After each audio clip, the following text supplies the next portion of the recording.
Selamat malam. Kita lanjutkan perkuliahan kita setelah kita liburan ya, liburan lebaran kemarin. Sesi sekarang adalah sesi 11 di mana topik bahasan kita adalah Human Resource Management. Dan ada 4 bahasan yang akan kita ulas. Yang pertama adalah apa itu human resource atau sumber daya manusia. Yang kedua, bahwa sumber daya manusia itu penting. Ketiga, aktivitas sumber daya manusia. Yang keempat, itu proses ya, dari sumber daya manusia, dimana mengambil studi kasus adalah Peter Snecker yang pernah kita bahas juga di semester lalu di mata kuliah pengantar sistem enterprise yang pertama. Ya, kita lanjut. Di sesi yang di slide yang pertama kita bisa lihat ada area fungsional ya. Kemudian ada fungsi bisnis. Di sini kita ada area fungsionalnya ada 4 beserta dengan bisnis proses fungsi bisnisnya. Penjelasan lebih lanjutnya bisa dibaca di materi yang sudah saya kasih ke KM. Tentunya Anda juga sudah baca. Yang mau saya jelaskan di sini adalah tentang project yang harus Anda lakukan, yang harus diselesaikan. Tapi sebelumnya kita akan bahas bagaimana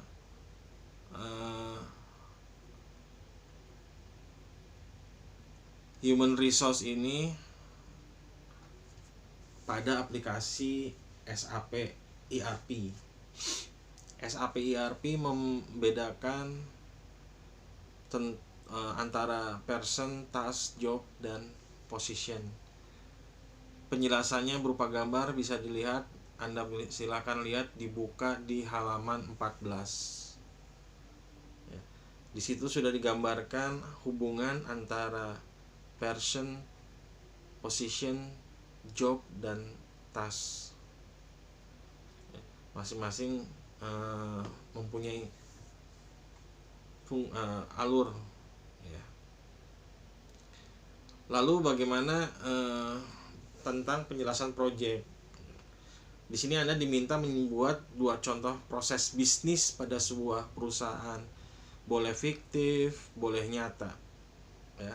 Tapi kalau fiktif bukan berarti ngarang bebas, oke?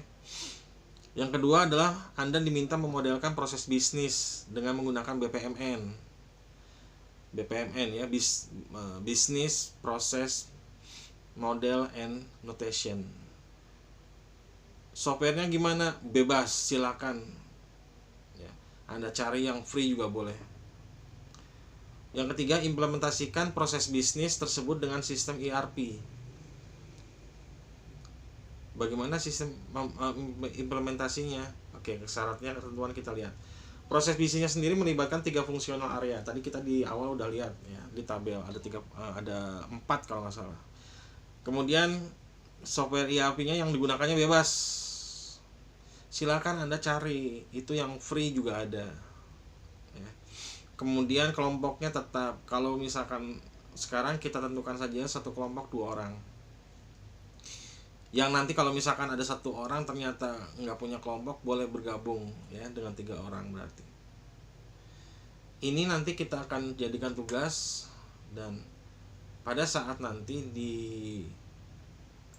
sesi berikutnya, yaitu di sesi ya, quiz, oke?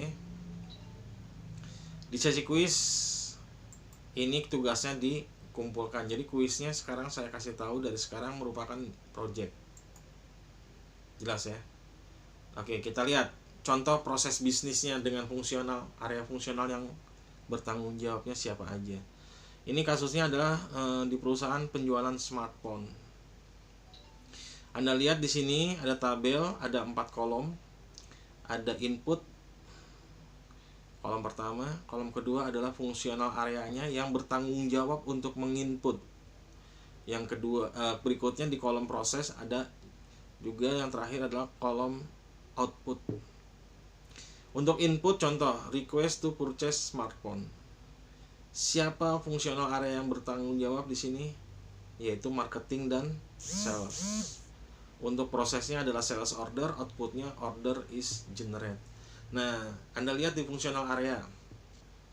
Fungsional area ini ada marketing and sales, accounting and finance, supply chain management, dan 3 ini gitu ya.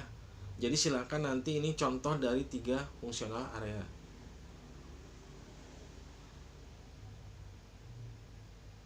Berikutnya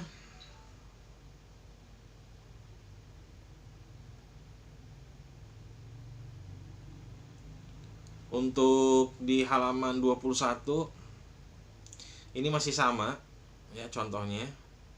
Jadi ini adalah contoh yang nantinya akan Anda lakukan tugasnya.